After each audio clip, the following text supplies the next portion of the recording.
This program is brought to you by Pussy Magnets. Put a midge on your fridge with a pussy magnet.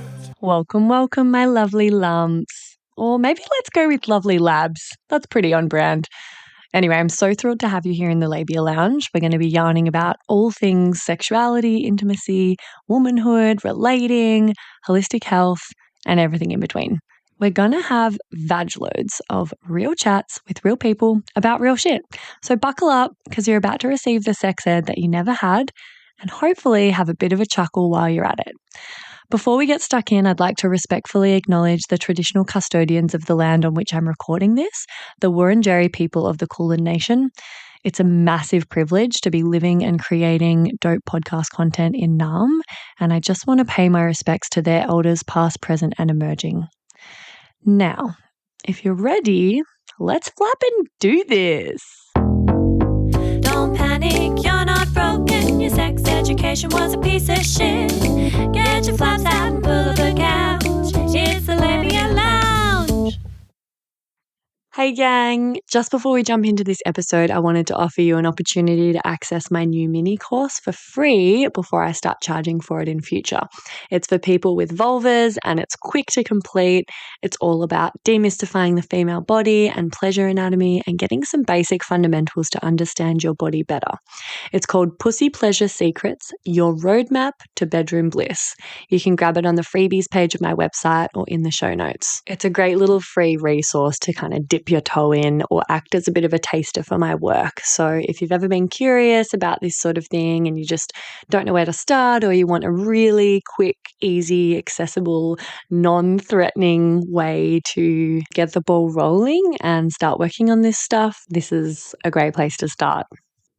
All right, welcome back to part 3 of this mini series with my friend Dan, who's pretty much the most sex positive, hilarious, cute person ever. And if you haven't listened to the first 2, I would highly recommend it. This is sort of a section of a larger conversation that we had. It's not strictly necessary to listen to the other parts to kind of enjoy this one, but it does have a bit of flow to it because I've broken it up to make it a little bit more digestible and titrate the amazing content, because otherwise it would have been about a 4-hour episode. We hear some pretty raw dog stories, and there is heaps more to come as well. So let me know if you're enjoying these episodes by leaving a comment or DMing me. That'd be super helpful just to know how they're landing, because they're a little bit different to my usual episodes. This isn't a guest expert interview so much as a very kind of meandering informal chat, but super on brand for the Labia Lounge and so valuable in the humor, in the educational content, in the destigmatization. It's basically like Dan is this perfectly designed Labia Lounge content machine. Honestly, everything that comes out of his mouth, I'm like, what? Seriously, it feels like having a co-host, which is really fun. So get stuck in, enjoy it, and let me know what you think. No, I do have some teacher stories, though. I do have the one time I saw a teacher's penis, which was a teacher that I had the world's biggest crush on. I can't remember his name. It was Mr. Olsen or something along those lines. But he was this beautiful, surfer-looking guy, bleach blonde hair, tall, just absolutely gorgeous. But we had school camp and we had this really cool kayaking camp, and we were walking around beaches and forests and whatnot. And I remember we were just having chill time on the beach, and there was this giant boulder or giant rock that I thought was really cool, and I decided I'm just gonna walk around and check out this big boulder. And walked into my teacher with his cock in his hand, having a big piss. I remember being really big piss. I remember distinctly being that was a really healthy stream. I'm impressed. Yeah. That's when a your man. urethra is that wide as an adult, you can really piss. He got pissed. He got big piss game. It was impressive. And he saw me, and I remember we had this little moment of oh, Daniel. I was oh, and I turned around and was I'm going to put that in this bank for later when I'm back in my tent by myself. And didn't think like anything of it other than like, thinking of it when I was alone. And how old were you? This was what, year 8 maybe? Okay, high so school, yeah, like maybe like 14 or so. And anyway, we went on camp as normal, maybe a little bit of like awkwardness not talking between us. But I remember we got back to school and we had to like sit in a circle and all of the kids, like we had to say what our like big memory or like funny moment or like what was the highlight of our trip or whatever. Don't remember what I said. I think I would have said like we saw dolphins on the trip and that was really sick for me. And it got to my teacher's turn and in front of the entire class, he makes the joke, Daniel and I got really close on the camp. The gay panic that overcame 14-year-old Daniel's brain of like, he just referenced me seeing him naked in front of everyone. What does that even mean? And I am like, it's very known I'm an effeminate, like, gay guy. I'm not like out and open, but he's an adult. He can tell. So yeah, sent me into an absolute spiral. What is this? What doors have just been opened up by this occasion? And I can't remember if it was like soon. Wait, because when you first told me this Please. story, you were like, yo. So, like, obviously, like, he says that in the circle, and then, like, 14-year-old Dan is like, oh my fucking God, he wants me bad. He wants to fuck me. And I was like, what? That was your thought? That's so good. Because 14-year-old Daniel is like, he just said this in front of the whole class. And I'm pretty sure the prompt was, what was like your highlight or best moment? And so the message I've got from that is like, I got to show Daniel my cock. Like, he wants me. And so not long later, I'm like, how do I breadcrumb this situation to happen? Like, you know, he's made the first move, I need to make the second. And I've got some like project from him that I have to give. And like, it's not a written thing in class, it's homework. So I have to like send it to his email. And I'm thinking, like, how do I send a message to him that, like, I'm also keen. I know you're keen. I'm keen too. Oh, my God. And the only thing that I can come up with is instead of to make the subject of the email homework, I decided I'd write homo work. And that would be, like, subtle enough to convince him, like, yes, teacher, I am gay. And I also had a highlight of my camp being seeing you naked. And I distinctly remember him also then making a joke about it with me afterwards of like, homo work, like read it out like awkwardly or something. Oh, nothing, my God. Yeah, nothing came from that. But I think that was the only breadcrumb that I ever did lay. I think I felt I got the message after that maybe... he wasn't taking the bait. Yeah, or maybe I was wrong and he did not want me. Maybe. It's a possibility. Yeah, so homo work, that was my idea. That was my first sext that I ever sent. In an email subject line. Fuck, 14-year-old Dan was funny. I was ready as well. well. Like, what the hell? Brave. Seriously, that is bold. Like, I just love this image of you being so, like, just sexually provocative and mature for your age, because you're not a large person either. It's like, you just don't, it's like, I imagine when you're a teenager that because you actually look young. Well, you are young, but like you look young, and then I'm like, imagine you as a teenager would have looked tiny and young. But it turns out you had pubes when you were 8. So this is blowing my mind. So it's crazy that you say that, because I actually always get, like, when people guess my age, like 5 years older than the fact. And as a teenager, I looked so much older as well. So when it must have just flipped recently. Maybe I've unlocked the secret. Benjamin Button just. But no, I have like a sister that's 4 years older. Like throughout, as soon as I kind of got to high school, everyone thought I was the older brother. So from like 13 onwards, I looked You've about... looked like this since you were 13. Yes. Yeah, so I got my fake ID when I was 14 years old. I went to a club when I think I was 15 the first time I went to a club, but I was like buying alcohol at 14 years old. So I was convincingly an adult, which is how, when I was on the apps super young, I was able to like... That's wild. Sleep with a lot of people. Did you have a beard or something? I would have had stubble, but I think I just like had an older looking face. Like I just looked like fresh kind of adult. So I was able to like be pretty convincing of like Holy shit. that I was of age. Wow. Yeah. Oh my God. But yeah, no, at that time, pretty short, like standing next to that big teacher, and yeah, I thought he was game, I was game. Wow. That's just wild. Amazing. A story I was going to tell you when we were talking about urinals earlier. A friend told me that in, maybe it was the Bergheim or like one of these clubs, like Kick Out or something. The urinal in guy. Berlin, Yep.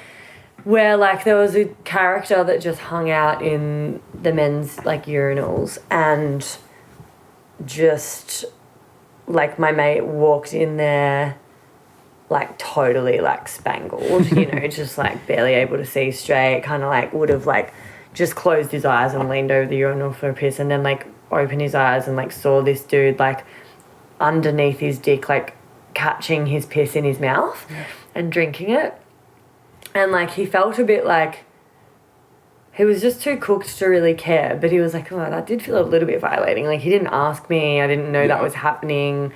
I guess I'll just like go along with it because like he's enjoying it. I don't really care, whatever. And this dude's like obviously in there, well, not obviously, but turns out this dude's like in there like most nights.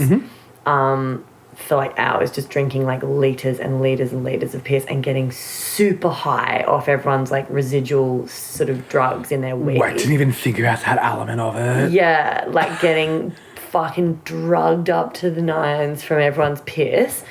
And probably like, yeah, lots of like bad shit that you did not want in your system. The sexual gratification made sense to me. Now that I know that there's potential secondhand high involved as well, I'm like, what an extra added bonus. Right? Toxins that are leaving the body, less fun. Yeah. Yeah. You don't want the ketamine piss, but damn, love a pinger piss. Oh, yeah. So, yeah, this dude was just like, couldn't get enough. But then like every time my friend went in there, he was like wanting to let him do, and he's like, oh, I just don't really feel like it this time. Like, it's kind of making it, like he was getting stage fright. Yeah. Like, it's kind of hard to piss. And when it was like a consensual thing, he felt even weirder because he's like, yeah, now engaged in this like reciprocal kind of dynamic that isn't his sexual thing. Yep. He's just trying to take a piss. But yeah, just loved that there was like a piss gremlin in the bathroom. It's just like, yeah. You'll find that here as well. You don't have to go to like Berghain for that. True. Like, yeah. I have a story of like one of my friends who's like walked into like just like a public toilet before and has seen someone like on their knees licking a urinal. Like no one pissing in it or like lapping it up, but just get sick. The human bodies are, I'm sure they build up a resistance over time. Yeah. But yeah, just like walked in, had a guy there, like panicked when he saw that someone walked in and like left, but clearly just like loved the idea of walking up and getting up to it. Yeah. But I love the dedication of being there for like hours on end every night, being like, that's just your thing. Like, I've definitely seen videos from like Folsom where like people have like literal like funnels and like tapes attached to it that go straight to their mouth. Like from a urinal. Yeah, like, you know, like Folsom Street Fair in America. Okay, so it's like this big kink party where they literally like block off an entire like street. And it's like a festival, like Moomba. Yeah. But it's just like kink positive. Wow. So you'll have people like naked, fucking in the street. There'll be demonstrations.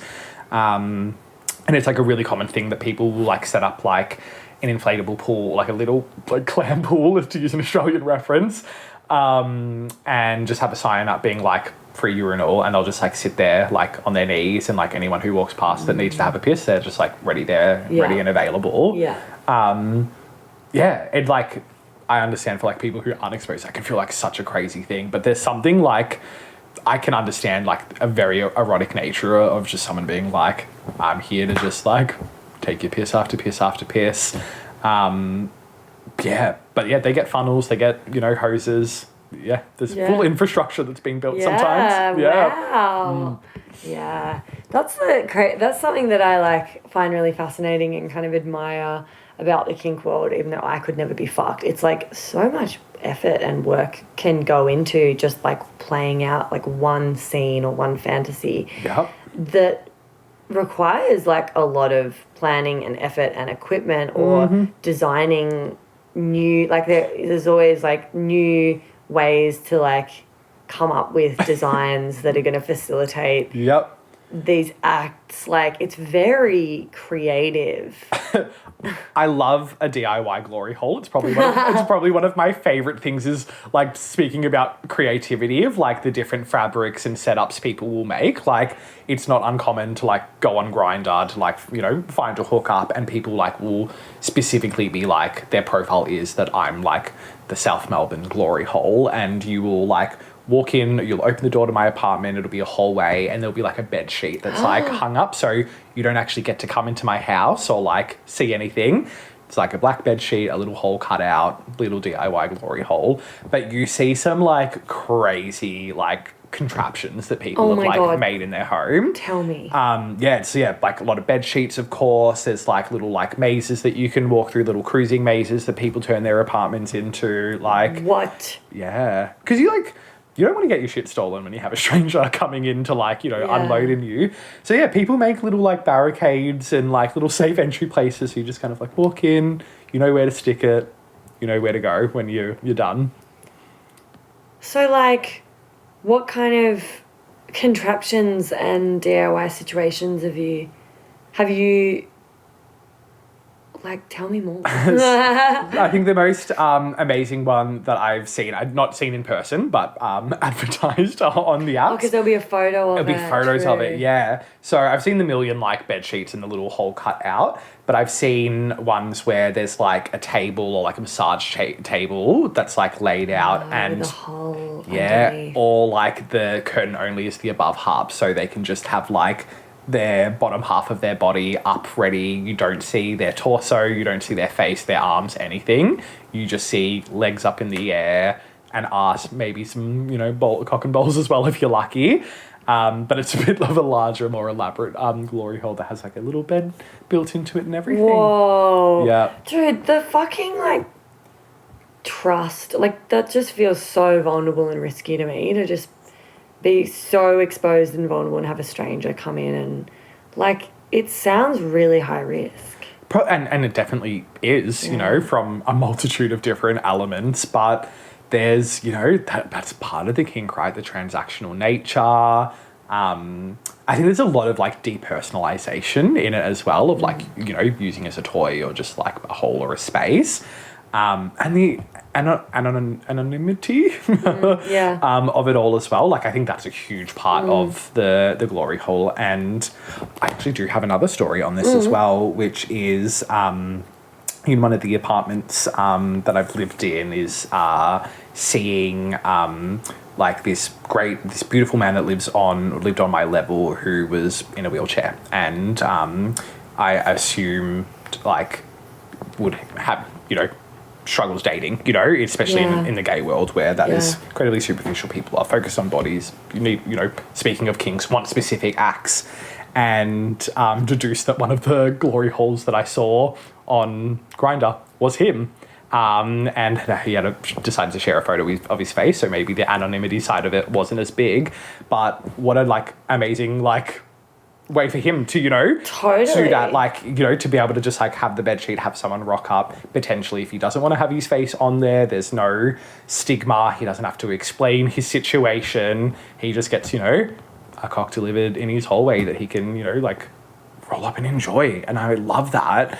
Roll up and enjoy. Yeah, you know, like, and when I saw that, I was like, that's fucking awesome. And there's definitely the guy who's sticking it in the hole is getting off on the fact that he has no idea what's behind there. Like the added fantasy, you can picture whoever you want behind there. Love the idea of a glory hole. Not for me personally, because I want to see the merchandise. I want to see the full fantasy, but I get it for people that really like that stranger anon, you know. Yeah. That's another thing. People like will put blindfolds on. They'll advertise, you know, I'll wait ass up. You can just kind of like walk in, walk out. Crazy to me. Wow. I want to look. I want to admire. I want to touch the merchandise, you know? Me too, I know. It definitely doesn't appeal to me, but like, fuck, get it. That's so crazy. I didn't know. Well, yeah, I just love hearing about this stuff. Like, because I mean, fuck, maybe there's a little bit of that going on in the hetero world, but like, I don't see shit like that on dating apps ever. Yeah. ever. I've never fucking seen anything like that, like, pop up. And maybe on, you know, FetLife or Field or more kink focused apps or platforms, there would be more. But yeah, wow. Fucking fascinating. And I imagine, like, it'd be a lot of, like, bi-curious or hetero-flexible guys' first kind of way of dipping their toe into experiencing sex with another yeah, man. exactly. Like, Having it pretty anonymous. Yep. And like, yeah. I even see that stakes. people will literally, like, advertise, be, like, specifically, like, looking for, like, straight married guys, for, like, this is a go for all, like, the straight guys. So I'm sure that's, like, a huge element of it. Like, they're thinking the certain demographic that is partaking in the glory hole maybe is a more straight bi-curious, you know, man. So that adds to the fantasy. Like, I'm getting guys on the down low and, you know. Totally. Yeah. Yeah. So the other thing I had on my list was the Seizure guy thing. And I feel like the drama teacher, that's like a big and very like sad story. Yeah. Maybe we don't have to do that one like now. Yep. We can talk about the guy. Yeah. Seizure guy. Yeah. So, like, there is definitely probably a lot of people that, like, have properly researched this and, like, know all of the accounts and could do a much better story. But I heard about this guy, like, many, because you only recently, right? Someone did a post on, like, Brunswick Neighbourhood Network being like, there's this guy, just watch out for him. Here's a couple of photos of, like, you know, from afar, what he looks like on the street. Couldn't really tell much, but basically, like, his shtick was that he would pretend to have a seizure on the street and find, like, young men, and, like, tell them that, like, the only way to, like, help him when he's having a seizure is to, like, lie on him and put their full body weight on him. Yeah. But then he would just, like, keep having a seizure sort of under their body weight, and, like, he was just faking seizures so that they would touch him and lie on him. Yeah. And he'd been doing it for, like, years and years, apparently. And, like, been reported so many times. But, yeah, he's still sort of, like, on loose, and it's a bit of a grey area, I guess, because, yeah. So, anyway, then I was, like, telling you about it, and you're like, dude, I've heard of this guy. I've been in the trenches. Oh, my God. So I first heard about this, like, I'm talking years ago, like, famously terrible with time, but I would say, like, 3-4 years at least ago. And I think I was exposed to it, like, on, like, a Melbourne subreddit. Like, there have been lots of posts about this guy there being, like, different locations where he, like, had frequented, or, like, people naively being like, hey, I had this experience today, and then people in the comments being like, oh, my God, you met this guy. And so, yeah, as you said, like, his MO seems to be faking a seizure.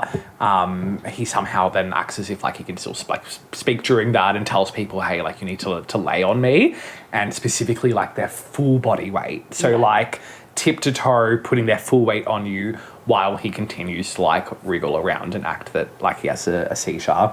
And I've heard people say that they've done it for, like, 10 minutes. People have done it for, like, 40 minutes. Like, really, like, well-intentioned people trying to help. And I think through, like, either, like, posts being made about it or just, like, general first aid knowledge getting better of, like, knowing that you actually don't hold people down, it started to, like, build some traction. And I know he had a few negative experiences where he, like, started it, and someone who, like, knew of the lore of him has been like, get off that man, like, this is what's happening, and he always gets up and jets off, like, he just gets out of the situation. But then, yeah, recently I believe there was, like, an actual successful charge, because many people had gone and talked to the police about it, but I guess there was this element of, like, plausible deniability that it wasn't actually quote-unquote sexual, even though it's clear the wriggling around while someone lies on him he's getting off on that. But yeah, I believe recently there was, like, something, like, a charge that actually stuck or something. And at a similar time, someone made a post on, like, Facebook and started getting some traction, and you talked to me about it. But again, crazy story, so awful that this is sexual assault that we're talking about. Like, as, like, crazy as the kind of situation is, I hadn't really, you know, really clocked that like actually what he's doing is like assaulting people totally. because the bizarre nature of like, and even once we like coin a term of like the Melbourne seizure guy, you're like, oh, the fake seizure guy, like there's this sense of detachment. And I think because his targets are men, people are less inclined to think of it as sexual assault. 100%. So again, knew about it. And also it's just funny. Yeah, it's so comical. It's so, especially the long nature of like the episodes as well. Like and it definitely seems more harmless than like a lot of forms of sexual assault. Not to minimize it, but like it is comical. Yes. And it's pretty creative. It's so specific as well. Like again, is the gratification that you're lying? Is it that someone is trying to be a good Samaritan? Is it purely like just body touch? Like this is the only way that you get touched, and wriggling around with clothes and suppressed weight on you is enough to get you. Like there's so much that I want to get into the psyche of this man. But it always, was this like funny detached thing. And my partner and I talked about it. And then one night we were just like sitting on the couch and my partner was like, you will not fucking believe this. Someone that he used to work with had an experience with the Melbourne fake seizure guy, and he would like talk about it on his socials, like live videos, whatever, and like really recounted what the experience was like and his kind of journey following it, realizing that like he had experienced assault. And so, sent the messages being like, hey, heard about this guy, so sorry it's happened, did like the nice thing. And then it was like not too long later that, again, probably sitting on the couch at home, and my partner's like, oh my God. I'm like, what's going on? And he's like, you'll never believe it. Ex-colleague has turned his experience of being assaulted by the Melbourne seizure guy into a live one-man show. And while I'm sitting here talking to you, I try to find the poster. I try to find the name because I remember it was like, it was the thing that sold it. But there's just something so incredible to me about this Melbourne lore of like this guy that's out there that has posts on Reddit, has posts on Facebook about him. There's a charge out there now.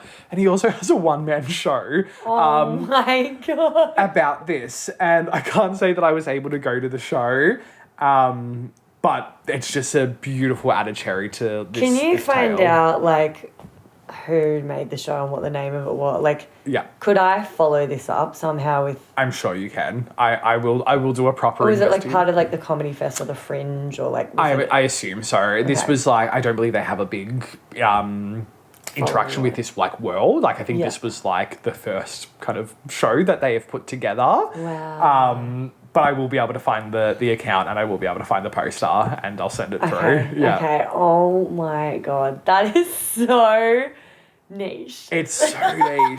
And like this spectrum of which like Melbourne's characters are, like we have like the carrot guy and then we have the fake seizure guy. Wild. And then we have the guys that make a Fringe show about the fake seizure guy. Yes. Oh my God. And in my head, like I can't confirm, but I would like to believe that it's a musical. Like it catches. Surely. Oh my God. Imagine if that was your thing. What?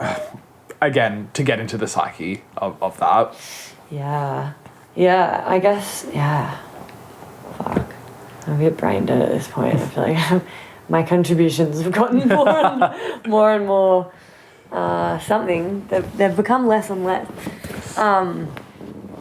Do we know, like we could probably look it up and find out whether the conviction has turned into 100%. I'm sure, I know like he's famous in like Melbourne subreddits. Like people were following the case. It was like a really big thing. I immediately type in fake seizure into Google and all of the things are fake seizure guy Reddit Melbourne, Melbourne video, guy arrested. It's okay, we know his name. He's been doing it for over a decade. There you go. Oh my God. August 2025, 43-year-old was handed an 18-month community corrections order because he did, in fact, plead guilty. It was a public nuisance charge. Wow, not even a sexual assault charge. No public nuisance. In court, he issued an apology saying that he had no idea of the impact of his actions. Court took into account that he had an extremely traumatic background, diagnoses of autism, anxiety, and OCD. Had a character statement provided by one of his friends, suggesting that his actions might be related to needing deep pressure stimulation. And using it as a form of stimming associated with his autism. Yeah, well, that does check out, actually. Yeah. Like, I was thinking with the body weight thing, like, it's a compression, like autism or anxiety, it would make sense that would be, like, a soothing thing, but, like... Calling it a seizure is... Yeah, like, misleading people and, like, wriggling around. Yeah. And it is sad, though, that maybe he doesn't have someone in his life to just lie on him. Well, having a friend come to court to provide a character reference, I'm like, well, if you know that he needs that, instead of allowing, to go out in public and lie about it, do us a favour, lay on your I wonder friend. if his friends, like, knew that he got up to that. Probably not. Probably not, because I think obviously because I was following it for years, I'd seen, like, the odd few photos of him. I'd never known, like, his name or anything. I think that maybe had, like, entered the sphere once the charge had, like, kind of come through. Yeah. But yeah, even fascinating to hear was like public nuisance. Yeah. Yeah. Like, I guess they can't prove that it's sexual. Yeah. But, I mean, even just, like, forcing someone to touch. Yeah, when does it become sexual assault? Mm-hmm. And not... Yeah. Interesting. Mm-hmm.